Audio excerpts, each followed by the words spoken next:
Hey,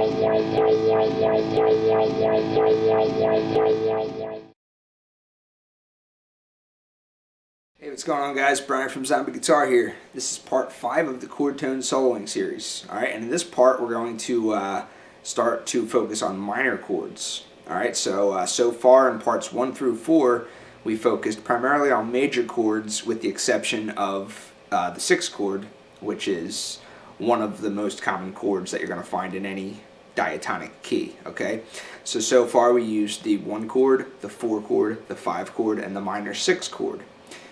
There's really only 2 chords left. There's the minor 2 chord and the minor 3 chord. Okay, so we already know about the minor 6 chord because we went over that in the first 4 parts. Now we just have the minor 2 and the minor 3 chord.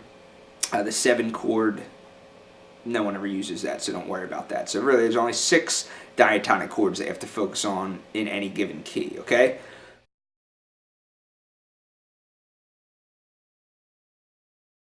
Now, the thing about these minor chords in CAGED, or using chord tones or CAGED system, or however you want to think of it as, the minor chords, there's really only 3 shapes that you're going to be using a lot. I mean, you can kind of make up your own shapes so long as you know where the chord tones are on the neck, but there's not really 5 clearly defined shapes as there is for the major chords. So for the major chords you have the C shape, the A shape, the G shape, the E shape, and the D shape. For the minor chords you only really have 3 shapes that are most commonly used. So as I pointed out in part 4, in each of the 3 positions that we worked on so far, you find that 6th chord fits very nicely into each of the positions. So take your home box, for example. So we'll be in the key of G major / E minor again, as we were for the first 4 parts. So you take your home box, and right in that home box you have your nice fitting E minor chord, okay? Or 6th chord of the key of G major. Alright, or you can do the full. So if you wanted to give this particular shape a name, you could call this the E minor shape, because it's really the same as playing an E minor chord, except with an implied bar. Let me move over a little bit. E minor chord with an implied bar, but since it's in the open position, there's no bar, you're just using the open strings. So moving that shape up all the way up to the 12th fret. So you can call it the E minor shape if you want. So that's your 6th chord right in the home box there, okay? The other position we worked on was the A string home box, which is right here. Okay, and right there you have your minor 6th chord, which in this case is an E minor chord, in this shape. Okay, that fits nicely right into that A string home box. And if you wanted to give this chord a name, you could call this the A minor shape, because this is like an A minor chord. Take your A minor chord in the open position, the implied bar, but it's open, so there's no bar, you're just using the open strings. Move it up.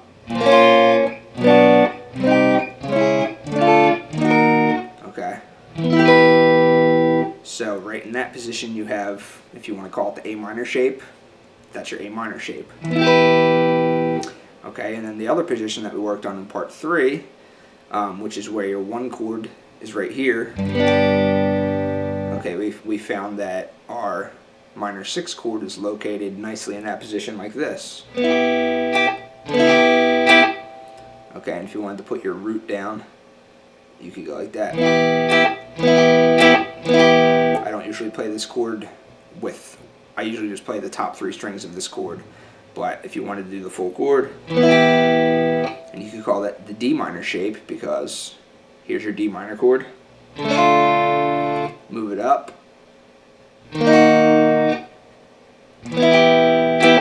Okay, so D minor shape if you want to call it that. So you have your E minor shape, your A minor shape, and your D minor shape of minor chords, okay?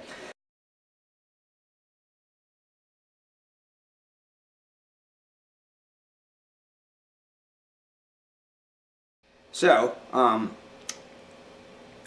that position you have your 6th chord, this position you have your 6th chord, and this position you have your 6th chord. So what about the 2 and the 3 chords?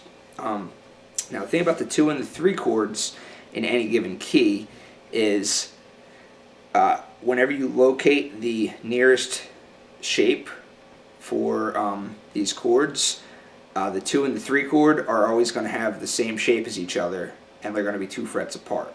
Okay, so let me explain what I'm talking about. So in the key of G major, the 2 chord would be A minor, the 3 chord would be B minor. Okay, 4 chord is C major, 5 chord is D major, 6 chord is E minor. Don't worry about the 7 chord, 1 chord's your G major. Okay, so 2 chord is A minor, 3 chord is B minor. So anywhere you find an A minor, you're also going to find a B minor in the same shape, 2 frets higher. Okay, so starting in your home box position, you have your E minor chord. So your nearest available A minor chord shape would be directly above it or directly below it. I always say above because we're going higher in tones. So E minor, A minor. Okay, so that's the A minor in the A minor shape. Okay, so now if you want to find the nearest B minor, which is your 3 chord, you simply keep that same shape and you just move up 2 frets higher up the fretboard. So 1, 2, there's your B minor. Okay, so here's your 6 chord, here's your 2 chord, here's your 3 chord. Okay, so that's your home box position. Now you know all 6 of your chords in your home box position. Okay, you have your G chord, which is your 1. You have your A minor, which is your 2. You have your B minor, which is your 3. You have your C major, which is your 4. You have your D major, which is your 5. You have your E minor, which is your 6th. Okay? But the point I wanted to make was that the A minor and the B minor have the same shape, just 2 frets apart. Alright, so now let's go down into our A string home box position and locate the nearest 2 and 3 chords. So, in your A string home box, your 6th chord, your E minor chord is right there. Okay, your 1 chord is this, 6th chord. Okay, so where's your 2 and 3 chord? So you're not going to find your 2 and 3 chord like perfectly right in this area, but not far from this area in either direction you'll find your 2 and 3 chords. So we want to find our nearest A minor. Okay, so if we look to the left, you have an A minor here, okay, which is part of the E shape A minor chord. Okay, so you're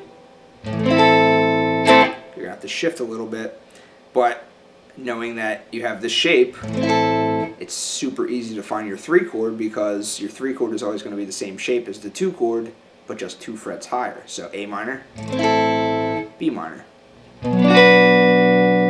Okay, so now you have the location of your 3 minor chords in that position. Okay, so you have 6 chord, 2 chord, and 3 chord.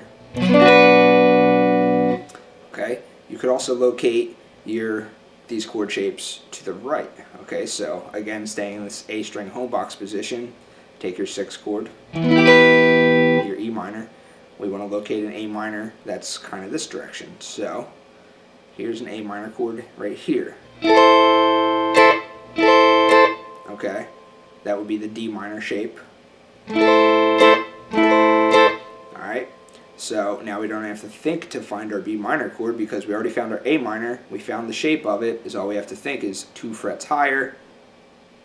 There's our B minor chord. Okay, so here's your E chord, your 6th chord, E minor chord, 6th chord. Here's your A minor chord, 2 chord. Here's your B minor chord, 3 chord. Okay, so right in your home box position, you know all of your 6 chords. You have your 1, you have your 2, you have your 3, you have your 4, you have neighbor 5, neighbor 6. Okay, or for the 2 and 3 we could have used this A minor chord and this B minor chord. Doesn't matter. Okay, so now for the third position that we went over in part 3, the position in which your 1 chord is located here. Okay, we have that nice 6 chord right here, or putting your root down. Okay, so that's your 6 chord in the D minor shape. You got your 1, you got your 6. Okay, so now we want to locate the nearest 2 chord and 3 chord.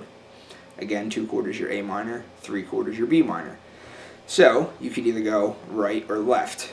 There's not going to be any, you're not always going to find all the chords right in one position, especially when it comes to minors, because you only have 3 shapes to work with instead of 5. So moving a little bit to the right, we're not too far away from our A minor shape. Okay, so it's open A minor. Okay, now when it's an open chord, that's an implied bar, but you don't have the bar because they're open strings, so. Alright, so that's our 2 chord. So for your 3 chord, you just take that shape and you move it 2 frets up. Okay, but now we do have the bar. Okay, so 6 chord, 2 chord, 3 chord. Alright, or we can go in this direction. Okay, so we could start out with our E minor chord, 6 chord. We could locate our nearest A minor chord or 2 chord, which is here. And then 2 frets up would be your B minor chord. Okay, or you could do the full bar chord shapes. Okay, so the main point that I want you to take home from this video is that the 2 and the 3 chord are always going to have the same shape, but just 2 frets apart from one another. And in each one of these 3 positions, you will find your 6 chord nicely fitting right into these shapes. Okay, so the reason that the 6 chord is more common than the 2 and the 3 chord is because the 6 chord is the relative minor of the 1 chord. Okay, so if you're in the key of G major, your relative minor is E minor. Okay, so the way I always think about it and describe it is the relative minor chord it's going to give you the same sound as the 1 chord, except a sad version of it. Okay, so you could technically play the same exact chord progression. You could play any chord progression that you want, which includes the 1 chord and other chords. And then if you go and switch that chord progression, but you replace the 1 chord with the 6 chord, it's just going to sound sad. Okay, so if you were to go.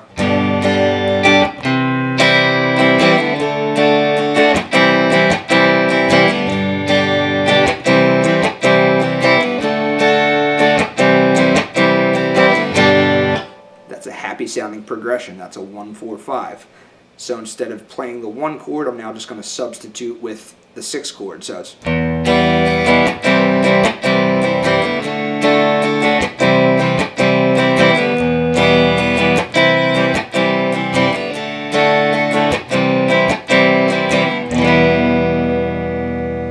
okay. It's not extremely sad sounding. There's sadder music out there, but it basically had the same type of sound except a sadder version of it. Okay, so that's just the way I describe the relationship between the 1 and the 6 chord. So anyway, that's basically how you fit your 2 and 3 and 6 chords into this CAGED stuff. Okay, so first position we worked on, second position we worked on, third position we worked on. You have all 6 of your diatonic chords now in any of these positions. And that's pretty much it. So for the rest of this, so for the rest of this lesson, I want to leave you with a musical example. Okay, so in this musical example, I'm going to be staying in the same key that we've been working on so far, the key of G major / E minor. However, I'm only going to be using just the minor chords. Okay, so technically you could think of this in your head as the key of E minor because there's no major chords in it, but just recognize that we're still in the same key we've been working on, okay? It's the key of E minor. So the chord progression is going to use the B minor chord, and it's going to move to the A minor chord, and then it's going to move to the E minor chord, alright? So the progression that I'm going to be soloing over sounds like this.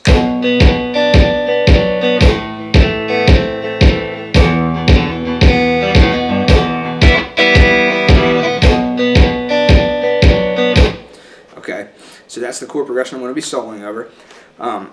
Now, the things that I want you to pay attention to if you're going to be watching is pay attention to the fact that when I go from the B minor to the A minor, I'm always going to be keeping these same shapes, just as we talked about.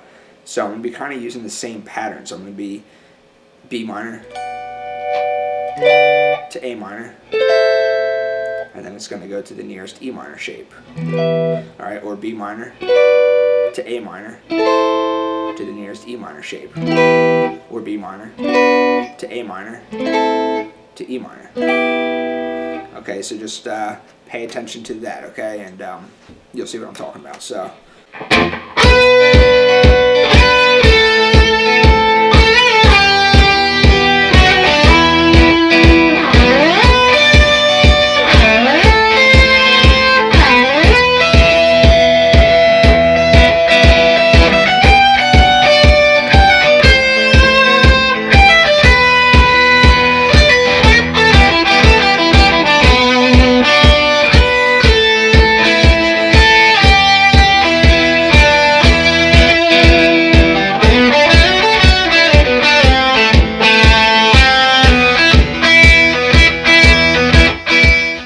Something like that. So really I was playing all in the key, you know, of E minor / G major, but I was really trying to focus on chord tones. And you know, playing like that, I was kind of over chord tone playing, okay? So there's such a thing as over chord tone playing, just as there's over pentatonic playing or over scalar playing or whatever. So I was a little over chord tone playing. I was only kind of targeting chord tones with the exception of some scalar runs to lead from one chord to the next.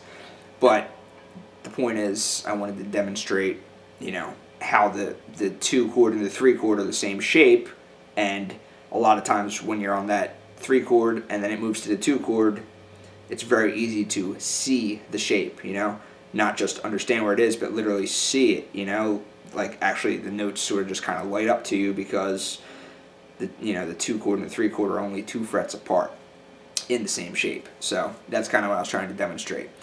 And I was kind of here. I was moving all up and down the fretboard, but hopefully you're recognizing the patterns that I'm trying to demonstrate in this part of the series. Okay, so that's it for the minor chords within the CAGED system, and you know how to incorporate it in chord tone soloing.